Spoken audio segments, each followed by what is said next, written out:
হেই everyone, Radhe Radhe. সবাই কেমন আছো? আশা করি ভালো আছো, সুস্থ আছো। আমিও তোমাদের আশীর্বাদে মোটামুটি ভালোই আছি। আর ভালো আছি সেটাও বা কী করে বলি, যা ঠান্ডা পড়েছে। তো এই ঠান্ডায় কতটা ভালো আছি সেটা তো তোমরা সবাই জানো। কারণ কি তোমাদের সঙ্গেই এটা হচ্ছে, কারণ কি প্রচুর ঠান্ডা পড়েছে। আর জানো তো এমনিই আমার না শরীরে প্রচণ্ড ব্যথা, তার মধ্যে এই ঠান্ডার মধ্যে যেন ব্যথাগুলো আরও বেড়ে গেছে। এই হাতে ব্যথা, মাথায় ব্যথা। আর আমাকে দেখতেই পাচ্ছ, আমি একদম জ্যাকেট পরে, মাথায় টুপি টুপি পরে, মানে মোজা টোজা পরে থাকি, তবু এত ঠান্ডা, জানি না কি করবো এই বছর। তো যাই হোক, সকাল সকাল চলে এসেছি তোমাদের সঙ্গে আর একটা নতুন ব্লগ নিয়ে। তো তোমাদের সবাইকে আমার চ্যানেলে স্বাগত, অর্চনা ডেলি লাইফস্টাইলে। তোমাদেরকে অনেক দিন পরে একটা ভিডিও দিয়েছি, আবার আজকে আর একটা ভিডিও দিচ্ছি। তো যাই হোক, সারাদিন আজকে কি করি কি না করি কম বেশি তোমাদের সঙ্গে শেয়ার করব। তো তোমরা আমার সঙ্গে থাকো আর দেখতে থাকো আমি কি করি কি না করি এই শীতের দিনে। আর কি করব, যতটাই যা করছি চলো তোমাদের সঙ্গে একটু শেয়ার করি। তো সকাল সকাল দেখলে জামা কাপড়, খাট সব দেখো এলোমেলো অবস্থা। আর বিশেষ করে শীতকালে না অনেক জামা কাপড় হয় খাটের মধ্যে, দেখো এক গাদা কাঁথা কাপড়, লেপ। তো সেগুলো প্রথমে গুছিয়ে নিলাম। আর এদিকে আলনায় এখানে একটা ঝুলছে, ওখানে একটা ঝুলছে, মানে যে যেটা পারছে সে সেটা পরছে, আর বাকি সব আলনায় ঝুলিয়ে রেখে দিচ্ছে। তো সেগুলোই একটা একটা করে গুছিয়ে নিচ্ছি। দেখো চাদর টাদরগুলো তোমাদের দাদাভাই এক্ষুনি অফিসে বেরিয়ে গেল। আর যে চাদরগুলো সকালে পরেছিল, মানে গায়ে দিয়েছিল, সেই চাদরগুলো এই আলনায় ঝুলিয়ে রেখেছিল, তো আমি সেগুলো একটু ভাঁজ করে দিলাম। আর এখন বিছানাটাকে ঠিক করে নিচ্ছি, একটু ঝেড়ে নেব, বিছানার চাদরটা একটু টেনে নেব। কারণ কি দুটো বাচ্চা তো খাটের উপরে উঠে ওরা যা দাপাদাপি করে না, বিছানার চাদর আর এক জায়গায় থাকে না, সব এলোমেলো হয়ে যায়। তো এটা আমি একটু বিছানাটাকে ঠিকঠাক করে নিই, তারপরে বাকি কাজে যাব। আর এদিকে দেখো ঘরের ভেতরে জায়গা নেই, কিন্তু যতটুকু জায়গা আছে আমি এর ভেতরেই না কার্পেট পেতে রাখি। কারণ কি এত ঠান্ডা না, খালি পায়ে পাড়া দেওয়া যায় না। তো সেই কারণেই কার্পেটটা পাতিয়ে নিয়েছি। আর দেখো চলে এসেছি আমি এখন কলে। জামা কাপড় ভেজানো ছিল, মানে ভেজানো বলতে অর্ধেক কাচা ছিল। তোমরা তো জানো তোমাদের দাদাভাই আমাকে অনেকটা হেল্প করে। তো তোমাদের দাদাভাই জামা কাপড়টা কেচে গামলায় ভিজিয়ে রেখে চলে গেছে, ধুয়ে ওঠানোর আর সময় ছিল না, কারণ দেরি হয়ে গেছে। আর শীতের বেলা তো দেখতে দেখতে চলেই যায়। তো তোমাদের দাদাভাই সেই কারণে আমি সেগুলো তুলে নিলাম। আর সকাল সকাল দেখো কত সুন্দর ফুল ফুটেছে। আর এখন না শীতকালে বেশি একটা ফুল ফোটে না, তো দুই একটা ফুল ফুটেছে। আর গরমকালে পুরো গাছে জানো তো ফুল ফুটে, মানে পুরো গাছটা ভরে থাকে। আর এখন দেখো শীতকালে যেন গাছে ফুল ফুটতেই যায় না, তো 3-4টে ফুল ফুটেছে, কিন্তু ফুলগুলোও কত ছোট ছোট, দেখো কত সুন্দর লাগছে। আর আমি জামা কাপড় কাচার সময় মোজাটা খুলে নিয়েছি, কারণ মোজা পরে তো আর কাছাকাছি যায় না, পায়ে তো জল চলেই আসে, মোজা এমনিই ভিজে যাবে। তো সেই কারণে আমি শুধু মোজাটা খুলে নিয়েছি, কিন্তু বাকি জ্যাকেট খোলা যাবে না, প্রচণ্ড ঠান্ডা হাওয়া আর খুব শীত করছে। আর এদিকে দেখো চিকুসোনাও উঠে গাড়ি চালাচ্ছে, ওকে খাওয়ানো হয়নি, তো জামা কাপড় টাপড় ধুয়ে তারপরে ওকে আমি খাওয়াবো। ততক্ষণে জামা কাপড়টা ধুয়ে নিই।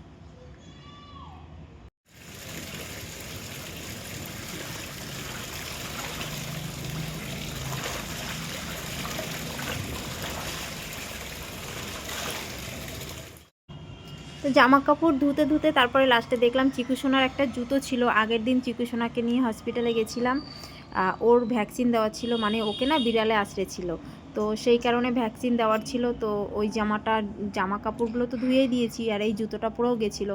আর আমার একটা খুব ভালো অভ্যাসও বলতে পারো, এটা কিন্তু খুব ভালোই অভ্যাস। আমি যখনই যে জামা কাপড় পরে বাইরে যাই, সেটা এসে সঙ্গে সঙ্গে খুলে কাচি, সার্ফের ভিজিয়ে দিই। কারণ আমারও আর ছেলেদেরও, সেটা জামা জুতো যাই হোক, সোয়েটার জ্যাকেট যাই পরে থাকি না কেন, এসেই না সেগুলোকে সার্ফে ধুয়ে দিই। আমি কখনো খালি এমনি রেখে দিই না, কারণ দেখো হসপিটালে যাই, ওখানে কত ধরনের রোগ ব্যাধি, কত কিছু জীবাণু ঘুরে বেড়ায়, তাই না?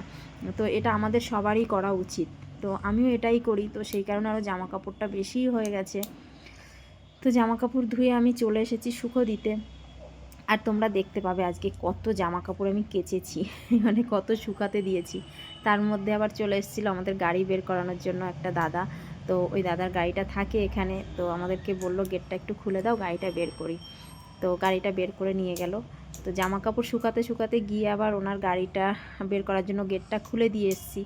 আর চিকু সোনা জানো তো ডেলি দৌড়াবে এই গেটটা খোলার জন্য। গেটটা কিন্তু প্রচুর ভারী, কিন্তু যেহেতু চাকা লাগানো ওর ঠেলতে খুব ভালো লাগে, তো রোজ ও গিয়েই গেটটাকে টেনে খুলে দেয় আবার বন্ধ করে দেয়। তো আমার আর কষ্ট করতে হয় না, চিকু সোনা এখন বড় হয়ে গেছে, এখন আর অতটা কষ্ট করতে হয় না। তো দেখো কত জামা কাপড় আমি শুকাতে দিয়েছি। আর সকালবেলাটায় না, মানে আমাদের এই পেছনের দিকে সকালে ওই 1 ঘন্টা থেকে 1.5 ঘন্টার মধ্যে একটু রোদ থাকে, কিন্তু ওই মানে 11টার দিকে রোদ আসে, আবার 12টা 12:30টার মধ্যে রোদটা চলে যায় পেছনের দিকে। শীতকালে এমনিতেই তো জানো রোদটা পড়ে না তেমন একটা, তো জামা কাপড়গুলো এখন না শুকাতে চায় না। কি হয় জানো তো, ওই যতটা জল শুকায় বাকিটা ভেতরের দিকে দড়িতে দিয়ে রাখি, ওই রাত্রে হাওয়ায় হাওয়ায় শুকিয়ে যায়, পরের দিন আরেকটু রোদ্রে দিয়ে তুলে দিই। বৃষ্টিতেও এক সমস্যা, আবার এই ঠান্ডার মধ্যেও এক সমস্যা, মানে রোদের সঙ্গে আর দৌড়ে পারি না। আর গাছগুলো কত সুন্দর হয়েছে দেখো, কালকে তোমাদের দাদাভাই ফ্ল্যাটটা ধুয়েছিল, তো গাছে জল দিয়েছিল, তো গাছগুলো বেশ সুন্দরই লাগছে।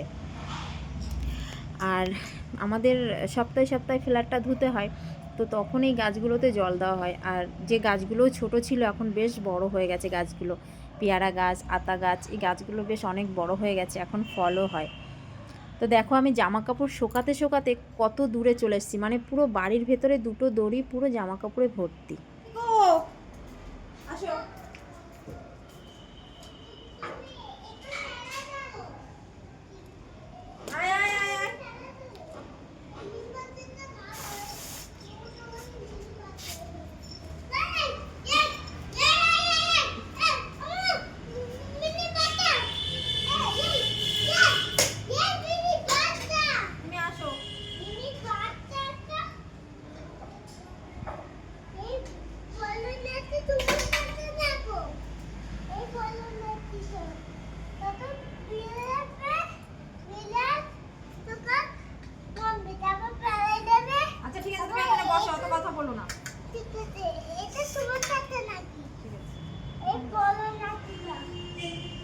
বসো।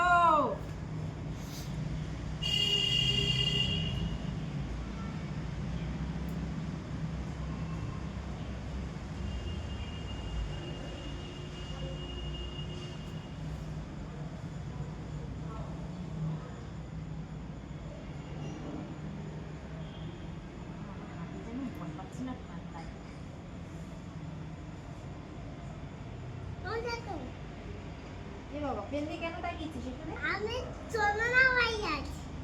Corona virus? করোনা ভাইরাস কেন তাকিয়েছিস?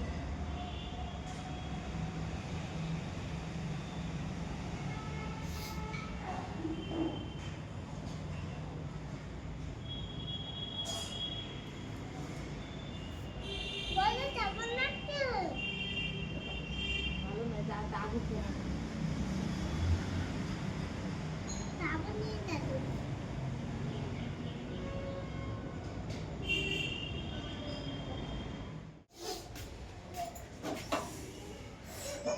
এত ঠান্ডা না বন্ধুরা, কি বলবো, এত ঠান্ডায় পুরো মনে হচ্ছে যেন কাঁপছি। মানে বাসন টাসন ধুয়েছি, আর চিকু সোনাকে ভাত খাইয়েছি, খাইয়ে বসে আমি অল্প কটা ভাত খেয়েছি, ঠান্ডায় যেন খেতে পাচ্ছি না, এত ঠান্ডা। তো যাই হোক, মোটামুটি কাজ এখন শেষের পথে, গ্যাসটা মুছবো আর চিকু সোনাকে স্নান করাবো, করিয়ে তারপরে চিকু সোনাকে খাইয়ে দাইয়ে নিয়ে তারপরে পুজো টুজো দিয়ে একবারে লেপের ভেতরে ঢুকবো। যা ঠান্ডা পড়েছে কদিন ধরে, মানে ধারণার বাইরে। তো যাই হোক বন্ধুরা, তোমাদের সবাইকে অসংখ্য অসংখ্য ধন্যবাদ আমার ভিডিওটা পুরো দেখার জন্য। আর তোমরা এভাবে আমার পাশে থেকো, আমাকে সাপোর্ট করো, ভালোবাসা দিও। যদি ভালো লেগে থাকে তাহলে আমার চ্যানেলটা সাবস্ক্রাইব করে দিও, আর একটা লাইক কমেন্ট শেয়ার করে দিয়ে আমার পাশে থেকো। তো ভিডিওটা আজকে এখানেই শেষ করছি, আবার দেখা হবে অন্য কোনো দিন অন্যভাবে নতুন একটা ভিডিওর সঙ্গে। ততক্ষণ সবাই ভালো থেকো, টাটা।